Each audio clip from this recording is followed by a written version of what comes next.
ईद उल अज़हा की आमद है। ऐसे में झंग में ईद कुर्बान के लिए मवेशी मंडियां लग गई हैं। खरीदारों का रश भी बढ़ गया। व्यापारी और खरीदारों के दरमियान भाव ताव जारी है। मज़ीद जानते हैं नुमाइंदा बोल न्यूज़ अरसलान शौकत से। जी अरसलान, बताइए।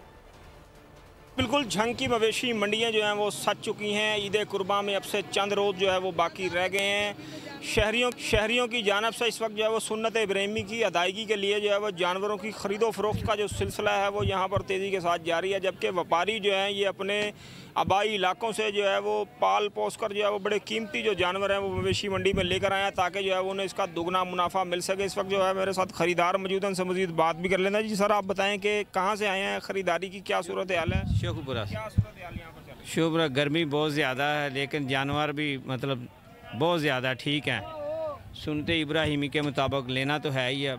बाकी अच्छा जानवर की अच्छी प्राइस है, हल्के जानवर की हल्की प्राइस है। ज़रूरत के मुताबिक ठीक है। क्या आपका कोई रेट तयन हो गया किसी के साथ? हाँ जी, इंशाल्लाह ले हैं 10 जानवर।